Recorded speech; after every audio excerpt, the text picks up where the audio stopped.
The early 90s were a peak time to be a fan of the Addams Family. In 1991, their first live-action theatrical film titled The Addams Family released, proving to be an immense success in bringing the titular clan to life on the big screen. In 1993, its sequel, Addams Family Values, not only added to the Addams' legacy, but arguably improved upon it, as it's frequently considered superior to the already beloved first film. But in the time between the two movies was another Addams Family project, one that has been forgotten by even the most ardent fans of the Frightful Folk, the Addams Family cartoon. Simply titled The Addams Family, the series ran for 2 seasons from 1992 to 1993. And while it would have been completely understandable to put out a low-effort product in order to capitalize on the property's resurgence in popularity, the show took full advantage of its legendary source material, maintaining the gothic humor it had become known for, while simultaneously playing up the wackier aspects of the family that were underlying throughout its previous iterations.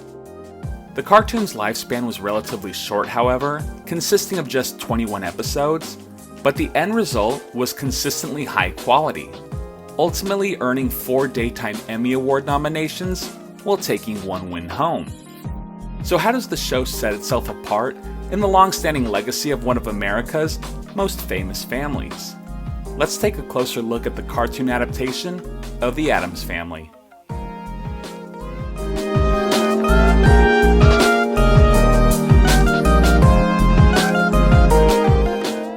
To understand how we came to this animated series, let's look at a brief history of The Addams Family. The creator of this beloved entourage of ghoulish characters was Charles Addams. Born January 7, 1912 in Westfield, New Jersey, Charles displayed 2 primary loves at a young age, his first being the macabre. Noted Charles Addams expert Ron McCloskey tells that as a child, Addams would, quote, enjoy the Presbyterian Cemetery on Mountain Avenue in Westfield as a child, where he would wonder what it was like to be dead. He would also make morose jokes that seemed to indicate a gleeful darkness about him. One specific instance mentioned by friends was where he witnessed a bird hitting a glass window and dying, and him saying, "Okay, let's get out the carving set." His other lifelong passion would be art. Starting with drawing cartoons for Weather Vane, his high school's student literary magazine, he would springboard that into attending Colgate University, followed by the University of Pennsylvania, and finally, the Grand Central School of Art in New York City from 1931 to 1932. His first break came later that year when he was accepted as a contributing cartoonist for the magazine The New Yorker, and it was in 1938 when he drew the first in the series of strips that came to be known as The Addams Family. He would sporadically feature the Addams in his New Yorker strips, but 1964 is when the characters would find a national audience with the creation of the live-action television series. The now classic show ran for only 2 seasons, ending in 1966 and containing 64 total episodes, but remained popular for years after through reruns. The family would again grace television screens, but this time in animated form, when the characters would be prominent guest stars in the 1972 show The New Scooby-Doo Movies. And another year later, they would star in an animated series of their own, lasting from 1973 to 1975. It would be a number of years before getting another avenue for a starring role, but the wait would be well worth it, with the release of 1991's feature film, The Addams Family. It was a massive success, thrusting the family into not just national, but worldwide spotlight. With the world seemingly on an Addams Family high, would come a revived version of the family, this time in animation again. Calling itself The Addams Family, this second attempt at an animated series lasted for 2 seasons, from 1992 to 1993, with 21 episodes before being cancelled. As in many cases, Just because a show is ended prematurely doesn't mean it's bad. In fact, this one is quite good. Bringing a mix of the surrealism that the live-action versions of the Addams were known for, while building upon its animated predecessor over a decade earlier, using its cartoon plane to its full advantage. And the cartoon itself is a beautiful send-up to one of the true royal fictional families of America.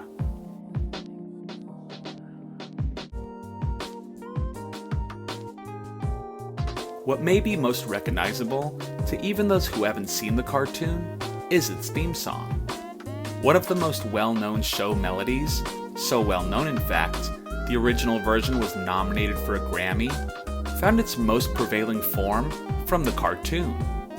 The original was a harmonized song, but this was an altered, lower-pitched version, featuring a baritone male voice, more talking through the song.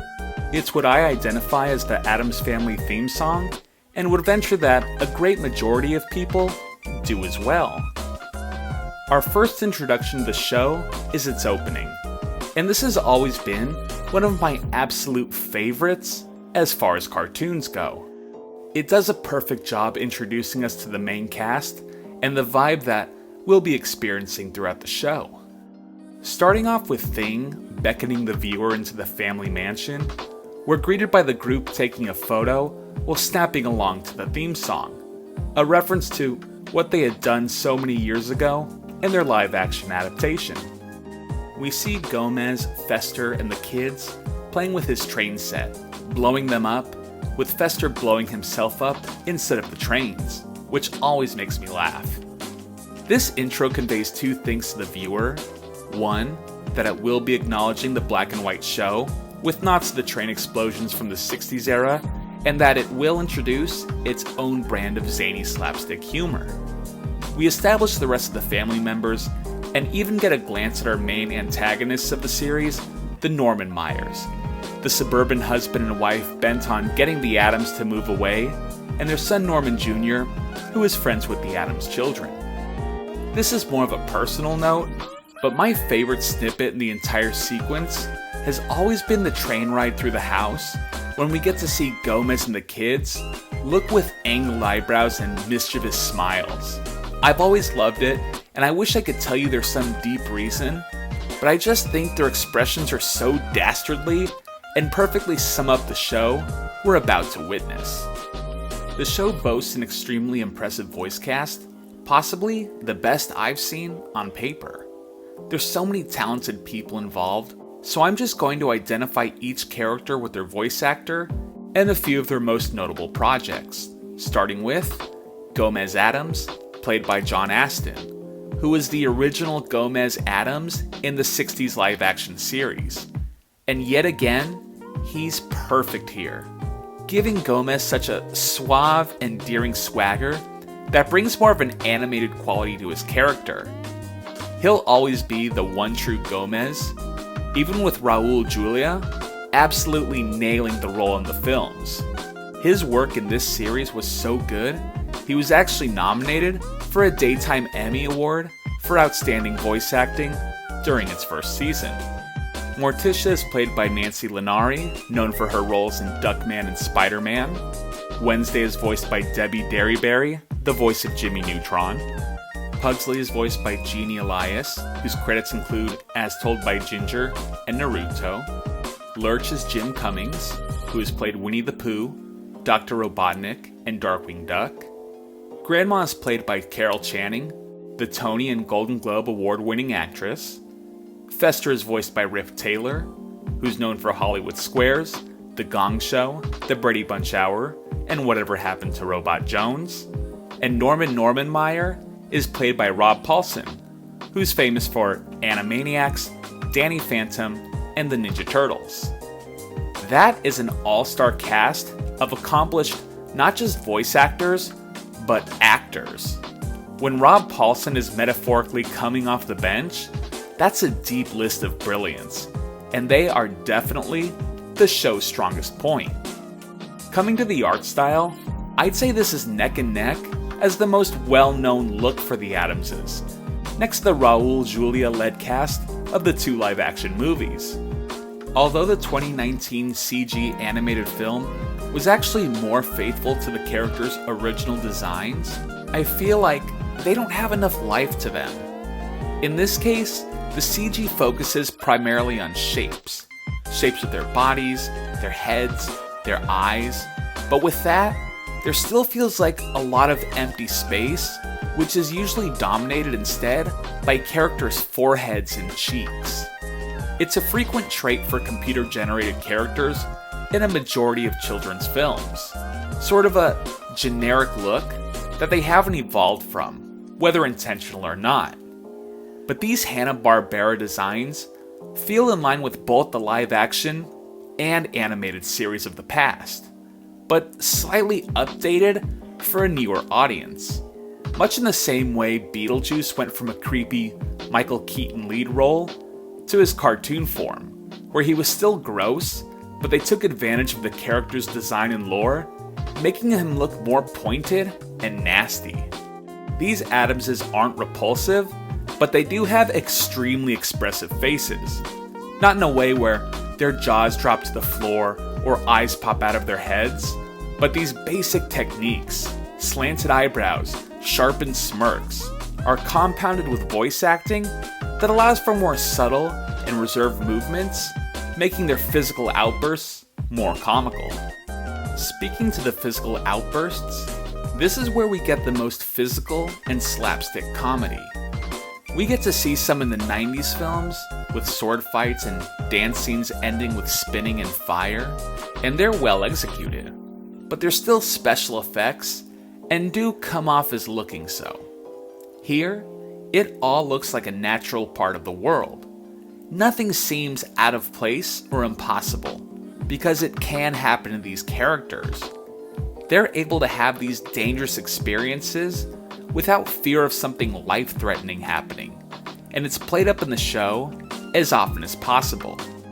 Many times, we see Wednesday and Pugsley go back and forth torturing each other for fun, putting one another in an Iron Maiden, guillotines, tying each other up, and they're usually interrupted by part of the family before they can pull the trigger. But sometimes they are able to go through with their games off screen, and your mind definitely wanders to how it could turn out. Of course, the backbone of the Addams Family appeal is what this cartoon, and every reimagining of the series before and since, is known for.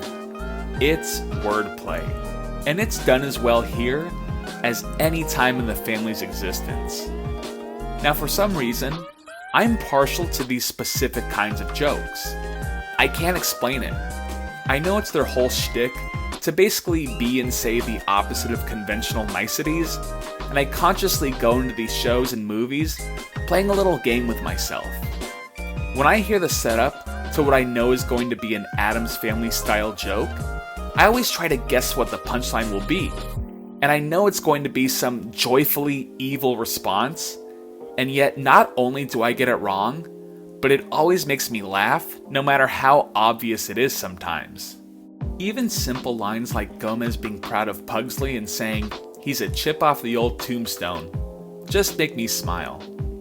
One more of my favorite lines from this series is when Morticia is speaking in Wednesday's classroom. She makes music by scraping her fingernails against the chalkboard, much to the chagrin of the students. And one of the kids turns to Wednesday and says, "Your mom can really play the chalkboard." And Wednesday replies, "You should hear her rub a balloon." It's so wonderfully backwards, I can't help but adore these lines. And I can't go without mentioning my favorite recurring gag, to which there are some entertaining ones, including Fester blowing himself up, Lurch only groaning, and the family still understanding his complex emotions. But the funniest one to me is Gomez reacting to Morticia speaking French. This has been a long time running joke within the larger scope of the property, but here, they find creative ways to keep it fresh. In one episode, Morticia says, "C'est la vie," and extends her arm for Gomez to kiss, but he does nothing. So she repeats it louder so he can hear her, and when he does, he loses his mind and kisses her arm. In another episode, Fester says a French word, and Gomez says, "Fester, that's French." And as he's about to kiss his arm, Fester frustratedly says for him to get away and to kiss his wife. It's the best recurring joke that pops up in every episode. Aside from the family, there are a few recurring characters in the series, primarily the Addams neighbors, the Norman Meyers, led by the patriarch, Norman Meyer, the owner of the city's #1 underwear company, and his wife, Normina, who are obsessed with trying to ruin the Addams and getting them to leave their neighborhood. They also have a son, Norman Jr., who's friends with Pugsly and Wednesday, and he's one of the rare characters to actually enjoy the Addams strangeness. Each episode runs during a 30-minute block and can be categorized into 2 different types of episodes. The first being a one-story show, where it has a central running standalone story, or the second kind, where it has 3 miniature episodes, not having any relationship to each other. Now personally, I prefer the singular stories. They go at a more relaxed pace and focus more on the relationships between the family, whereas the half-hour episodes are more physical comedy based and more determined to get out rapid-fire jokes. But with the singular story episodes, they all end in a way I did not expect upon revisiting the series, with an Addams Family dance party. To celebrate their problems being resolved, someone suggests they all dance, and when one suggests a dance, they give a reason why they can't do that one, and the reasons are wild and beyond silly. You'll get a scene like, "Let's celebrate with an Addams Family dance." "Yeah, let's do the Tombstone two-step." "Oh, we can't do that one. It's not the broccoli harvest season." "Oh yeah, how about the belly button lint shuffle?" "Perfect." And they all start dancing. I thought it was sort of a lazy way to wrap things up, honestly, but after a while, it became my favorite running joke, along with Gomez's love of French.